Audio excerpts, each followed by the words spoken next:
Welcome to the BetterPears podcast. Join Dr. Jason Fujikawa for his insights on theology, philosophy, culture, and the verbal expressions we use to relate meaning and reality to one another. Make no mistake, this is a podcast for nerds, but particular nerds who are searching for old wisdom made ever new. To learn more about the BetterPears cultural empire, please visit betterpears.com.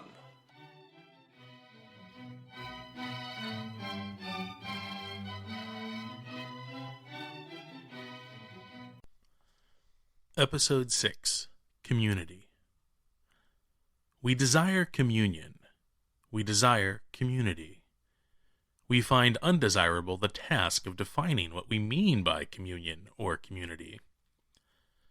Perhaps we are enticed by phonetic association to think of these terms as unity experienced together, owing to the com prefix assimilated from the Latin prefix cum, meaning with, thus presuming others and hence meaning together.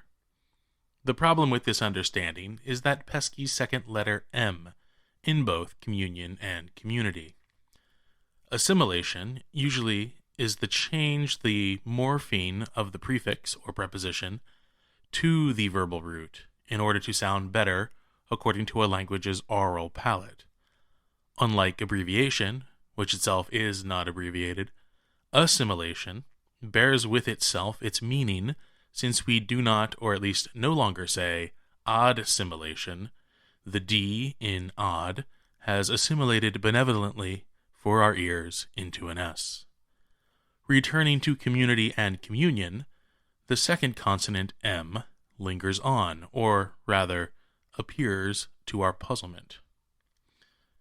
I suggest that the root of the word community is not un, as in the solitary Latin words as unus, meaning one, or unitas, meaning unity, but rather mun, as in munus, muneris, and in the plural, munera. This latter noun is an archaic form of the ancient Latin word moenia, meaning walls, especially the external walls of a city. Munus muneris continued in later Latin writing, if not common parlance, through two extended or transferred meanings. Walls, especially city walls, are limited in the North American experience, I am told, to Quebec City, which was founded prior to the domination of cannon artillery, whose odd, or rather ammunition, was literally volleyed at or to the walls, and on account of which ushered the end of defensive walled cities on the continent. In prior ages, however, a city wall was a great advantage to the civic good, the public thing, or res publica. Still, even then, walls presented a burden, responsibility, or office, our first extended meaning of munus. An unguarded wall provides no defense and enables an attacker to approach undetected. The high walls over the plains of windy Troy fell when, in addition to being destroyed to allow the fated horse entry, the night guards left their post in drunken celebratory revelry.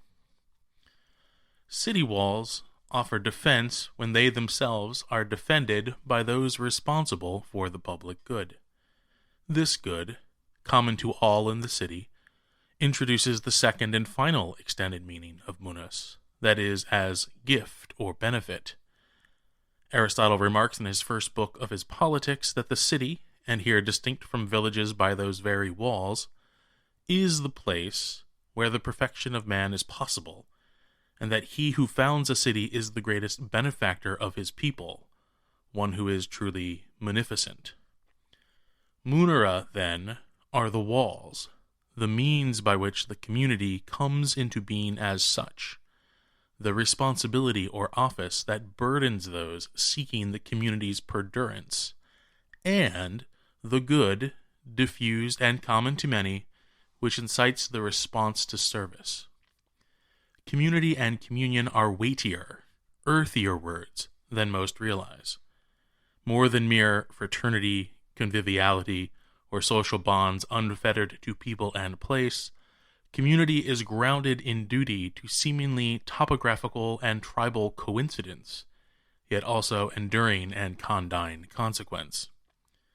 For those seeking to found or elevate communities or communions, a helpful rule or measure is the response or responsibility its members share towards preserving, conserving, and observing the benefits they hold in common, or commune.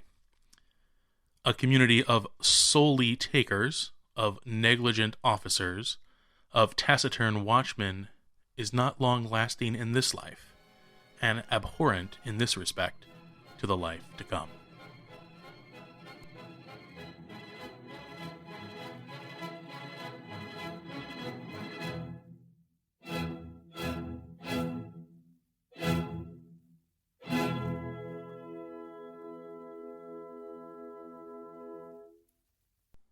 The views expressed by BetterPears contributors are theirs alone and do not necessarily reflect the views of BetterPears, its parent company, or any company or organizations affiliated with the contributors. For more information to support BetterPears or to shop for BetterPears merchandise, please visit betterpears.com.